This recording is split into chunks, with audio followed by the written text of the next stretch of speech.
The Legend of Zelda Triforce Heroes is a remarkably segmented and potentially divisive game from Nintendo.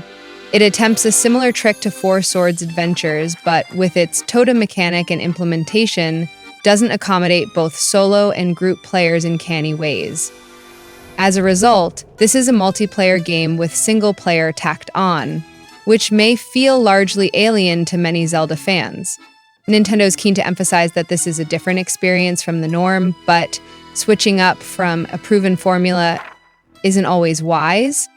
What is immediately clear is that, in terms of presentation, Triforce Heroes oozes quality. This is partly as a result of utilizing the lovely engine from The Legend of Zelda: A Link Between Worlds, which is bright, attractive, and rocks along at 60 FPS, with the 3D effect enabled.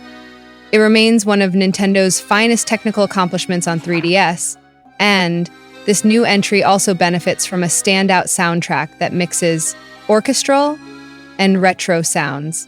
We encourage all to discover for themselves the means to have all music play in an 8-bit style, as that's a delightful extra treat. The visuals and audio combined are terrific and ensure that this spin-off isn't short of A-list appeal on a superficial level. The plot itself is also fun in a very camp, silly way, as apocalyptic world-ending villains make way for a mischievous witch that delights in depriving a princess of her fashionable outfits.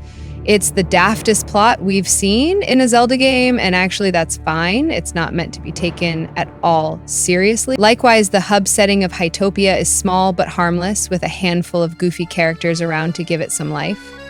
This extends to one of the core mechanics, outfits. They not only look fabulous, but also bring key abilities into the game. Some are invaluable in terms of making you more immune to damage or falling down pits, while others have benefits in terms of weapon types or traversing environments. We breathed a sigh of relief when we acquired a cute parka coat that stopped us slipping on ice, for example, while an early outfit gives the ever-useful option of triple shots with a bow.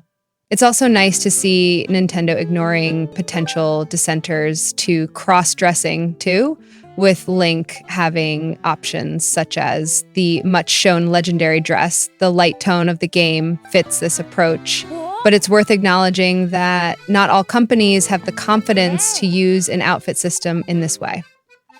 So what about the actual meat of the game?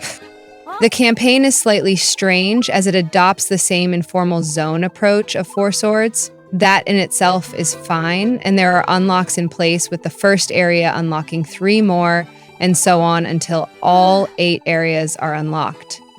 Each of these sections comprises of 4 levels, and new areas can seemingly be unlocked by simply clearing a zone's guardian 4th level, which is handy for those trying to skip ahead. It's worth being methodical, though, as levels gradually introduce new items, such as the water rod and fire glove, that become vital in solving puzzles or targeting enemy weaknesses later in the game. Stages all have 4 rooms to tackle and also end, assuming you haven't used one of your lives/fairies to skip a room, with 3 chests full of crafting materials. 1 is rare and 2 are more common, and you get 1 guest to secure a resource. This becomes a key mechanic and part of the in-game economy in addition to rupees, naturally, as you use these materials to create outfits. It's clear that the intention is for you to replay levels, while defeating an area's guardian also then allows you to take on 3 challenges per stage, which can include beating a level within a certain time without losing hearts, without using your sword, and so on. In some respects, this inflation of 32 levels to 128 is artificial padding, but will likely be embraced by completionists. Moving on to gameplay, let's get the negative out of the way first. Single player is poorly implemented. Our opinion hasn't changed since our preview, with this title failing to adapt to solo adventurers as effectively as Four Swords. In that previous title, you could have colleagues follow you, stand still when told, or arrive instantly by your side with a simple whistle.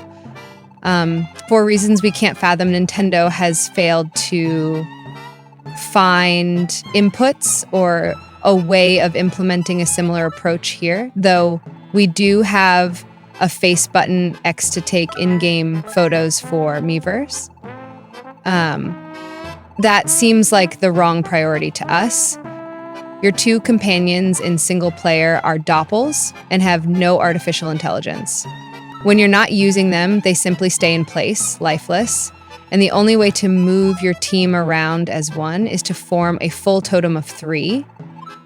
There are no button shortcuts or methods to get these doppels to follow you, but you use the touchscreen to switch between them manually. There'll be occasions when you have 2 stacked for a puzzle and have to leave one behind temporarily, and other moments where you're fiddling around selecting the middle member of the totem to get a higher throw for the top link.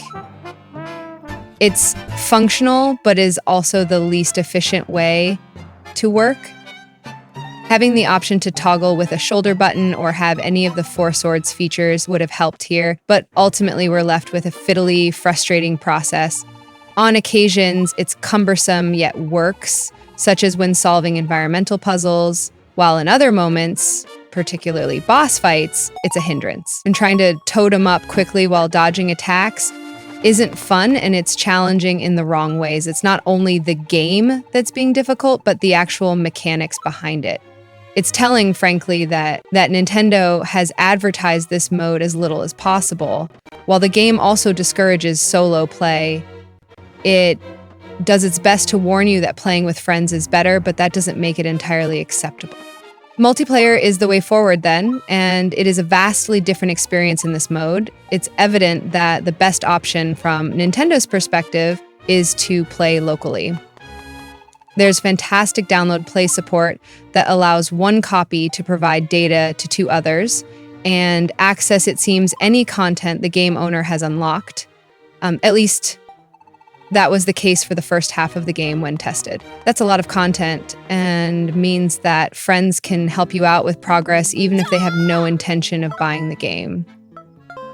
The key point to make, though, is that you can't get by with 2 players. It's 3 or nothing.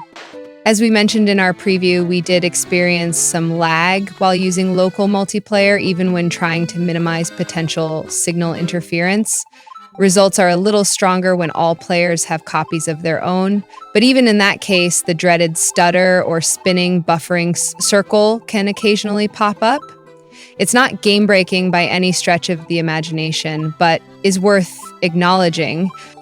In online multiplayer, a solid connection has meant mostly lag-free play in our testing, with occasional disconnects naturally possible. The emphasis here shifts to communication, solving puzzles.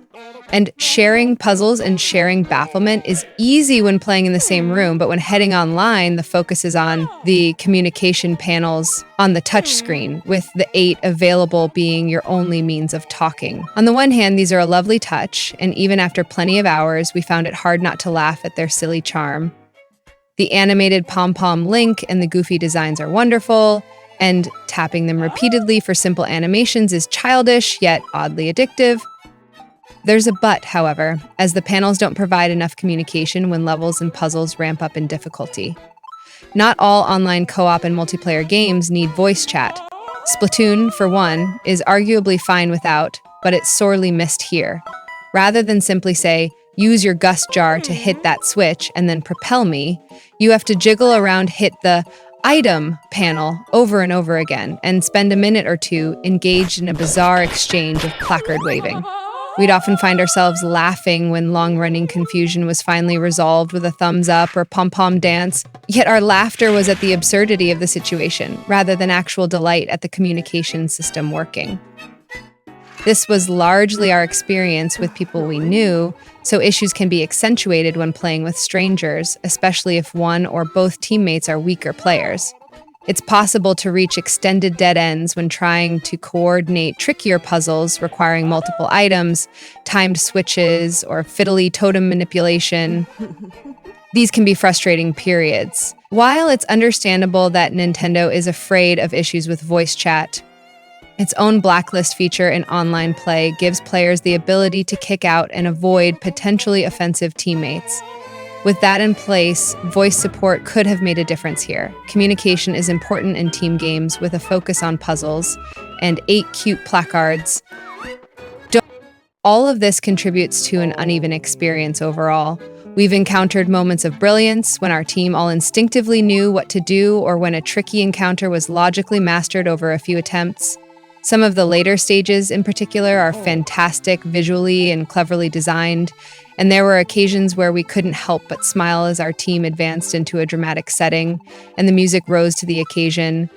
For each wonderful moment, there's an equivalent frustration. However, with difficulty spikes that deplete a team's shared life bar before you know what's happening, or dungeon designs that are simply B-list in execution. There are even poor calls made in implementing lobbies online, with groups of friends able to switch around between areas at will, while playing with strangers locks you into one area, and as a result, the same 4 levels over and over again. When playing with randoms, therefore, you'll need to leave the lobby and start again if you want to move on to a new area. Another point to highlight is that this game only has 1 save slot per copy, so those sharing a system will need to make that work. Finally, we should also highlight the competitive coliseum mode, which can be found quite literally in the basement of the castle. This riffs on the Street Pass Shadow showdowns in Link Between Worlds, in this case with 2 to 3 players facing off in local or online multiplayer, and this mode does allow matches to start with just 2 players, unlike the campaign. With arenas based on each area of the game, players can grab items and duke it out, with materials up for grabs for the winners. It's a fun extra, though won't necessarily hold interest for long. To conclude, it's worthwhile being fair to the developers when assessing the core campaign as a whole and acknowledge that it can't be easy producing 32 mini-dungeons, each with 4 rooms to clear, when the main series games can draw gamers in with a large world of adventure and a small number of carefully crafted dungeons. Nevertheless, it's tough to shake the feeling that this isn't The Legend of Zelda at its best. This structure doesn't show the IP in its brightest light. The Legend of Zelda Triforce Heroes is a mixed bag, though still exudes the charm of the franchise while throwing in some delightful features all of its own. Outfits are a high point, as are the presentation and soundtrack, and there are moments of wonder when level design and teamwork come together in harmony. There are weak points, however, with uneven stage design, poor communication options in multiplayer and a single-player experience that's a mere afterthought. Triforce Heroes isn't a bad game, but it's not on the same level as its illustrious predecessors.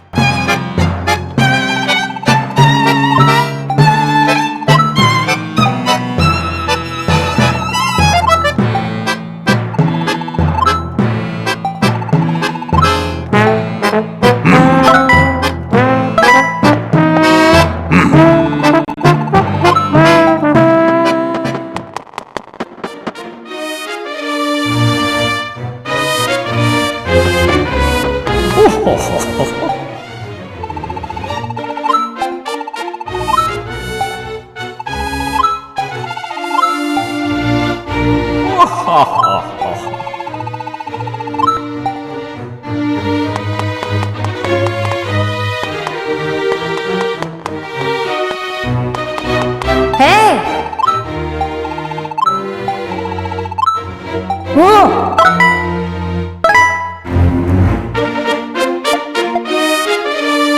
Whoa! Hey!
Ha ha!